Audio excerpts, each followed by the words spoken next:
कोतवाली इनायत नगर थाना क्षेत्र के एक गांव में है और एक पीड़ित परिवार के साथ हैं।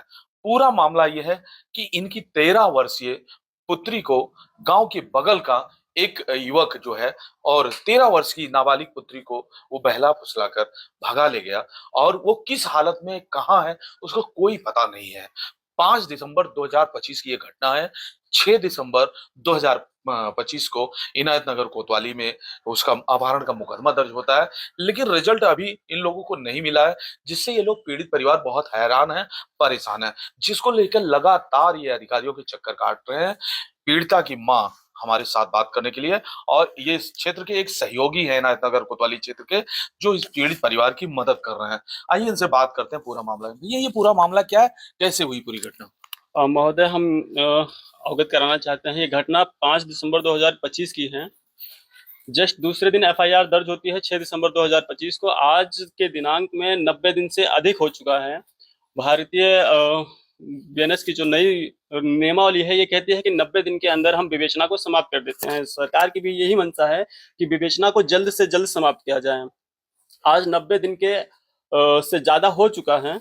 ना तो पीड़ित परिवार की कोई मदद की जा रही है, ना अभियुक्त का पता चल रहा है, ना अभियुक्त के जान पहचान वालों की, रिश्तेदार की, माता पिता से कोई बयानबाजी, ना कोई बयान लिया जा रहा है, ना किसी की गिरफ्तारी की जा रही है। किया जा रहा है तो केवल पीड़ित परिवार का शोषण है। पीड़ित परिवार के पिता माता हर दिन थाना कचहरी, डीएम, एसएसपी ऑफिस या एसपी ग्रामीण किसी न किसी के यहाँ मौजूदगी इनकी निरंतर बनी रहती है। लगातार चप्पल घस रहे हैं। लगातार चप्पलें, आप मान लीजिए कि लगातार चप्पलें घिस रही हैं। मैं यह भी कहना चाहूंगा कि पीड़ित परिवार मजबूर होकर हाईकोर्ट का दरवाजा भी खटखटा रहा है। हाईकोर्ट ने जब मामले को प्रसंज्ञान लिया तो एसएसपी महोदय द्वारा उसमें 10,000 का इनामिया घोषित कर दिया गया। इनामिया भी घोषित किया गया, वो सिर्फ कागज में। अपने ट्विटर हैंडल के जरिए ये अवगत करा दिया गया कि हमने इनाम 10,000 का घोषित कर दिया गया। धरातल पे कुछ नहीं है कि हमें यह विश्वास हो सके कि पुलिस पीड़िता के साथ है। अगर पुलिस पीड़िता के साथ होती तो अब तक बरामदगी हो गई होती। आज 90 दिन से अधिक हो चुका है। माता पिता हर लोग दर दर की ठोकरें केवल खा रहे हैं, परेशान हो रहे हैं। पिता के द्वारा कोई भी ऐसा विभाग मेरी जानकारी के अनुसार नहीं बचा होगा जहां पर इन्होंने अपनी मदद के लिए गुहार न लगाई हो। मेरे पास ये पूरी फाइल है महोदय, और ये पूरी फाइल कम से कम 50 पन्ने की एप्लीकेशन है जो रोज किसी न किसी के यहाँ दी जाती है। सब लोग केवल सूबे के आश्वासन मुख्यमंत्री देते हैं। योगी आदित्यनाथ और ये सरकार दावा करती है कि कहीं न कहीं उत्तर प्रदेश पुलिस पीड़ित परिवार के साथ है, पीड़िता के साथ है, लेकिन जिस तरह से इस मामले में देखने को मिल रहा है, कहीं न कहीं बहुत हताश है परिवार, निराश है। आइए माँ से बात करते हैं, पीड़िता की माँ को, माँ से बात करते हैं। क्या कहना चाहोगी आप? आप थोड़ा कह दो। क्या कहना चाहोगी, बताओ। मेरी बच्ची 13 साल की है जी। वो इतना दिन हो गया, 3 महीने हो चुका है, अभी वो मिली नहीं है जी। पता नहीं उसको मार डाले हैं, जीवित है। आपको डर सता रहा है? हाँ। आपको जिस दिन घर से गई कुछ जानकारी हुई थी आपको? थोड़ा आगे। जब पता नहीं उसको कब बहला फुसला के ले गए, जानकारी नहीं हुई? नहीं। कैसे पता चला कि वो उसी के साथ गई है? उनके दोस्त थे 2-3 लोग, उन्हीं से पता चली है। मैं एक चीज यहाँ पे करेक्ट करना चाहूंगा। जानकारी का अभाव, मतलब जानकारी की पूर्णता विश्वसनीयता, इस आधार पर हम लोगों ने माना है।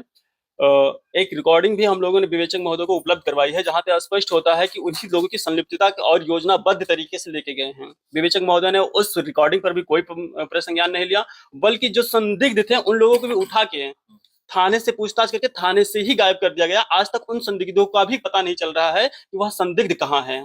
अच्छा।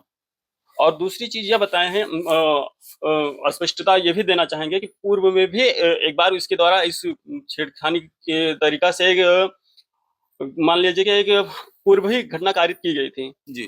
पुत्री द्वारा। जब हम लोगों से बताया गया, पिता से माता से बताया गया कि अमित ने हमारे साथ इस तरह से हरकत की है, तो हम लोगों ने अमित को समझाया कि भैया देखो, ऐसे हो, तुम भी छोटे हो, पढ़ लिख रहे हो, समझ जाओ, कोई जरूरत नहीं है इस तरह से कोई गांव में इस तरह का माहौल क्रिएट करने का। आपने नामजद एफआईआर किया है? जी हाँ, हमने अमित कुमार उर्फ कल्लू, पिता का नाम ओम प्रकाश उर्फ नन्हे पुण्य, सॉरी, पिता का नाम कुन्ने, निवासी धौरहरा मुकुंदहा, एकदम नामजद थाना एफआईआर है। खंडासा। थाना खंडासा, अभियुक्त का थाना खंडासा है, पीड़ित परिवार का थाना इनायतनगर है। जी। दोनों का बॉर्डर सटा हुआ है, इसलिए पीड़ित परिवार ने अपने थाने पे एफआईआर दर्ज करवाई है।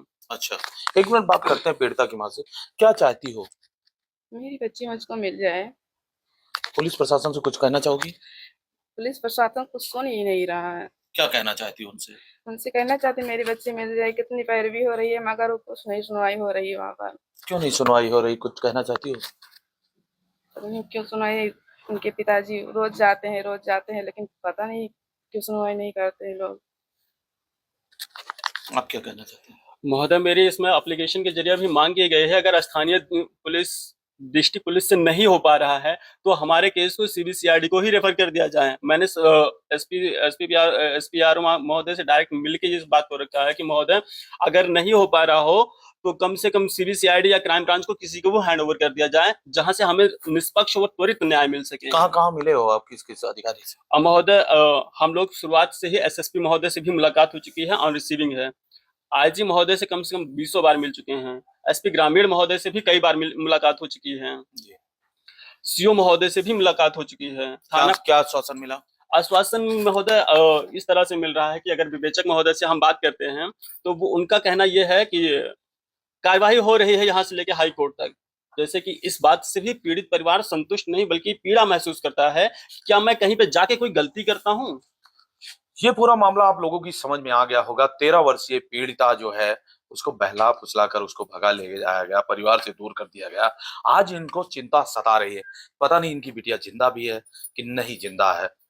नीचे से लेकर ऊपर तक कोई भी ऐसा प्लेटफॉर्म अधिकारियों का नहीं छोड़े हैं जहां इन्होंने शिकायत नहीं की, जहां पर इस बच्ची की बरामदगी की इन्होंने कोशिश नहीं की। लेकिन वहां से सिर्फ एक ही चीज मिल रहा है, वो है आश्वासन। लगातार आश्वासनों का झुंझुना बजाते बजाते पूरा परिवार परेशान हो गया है।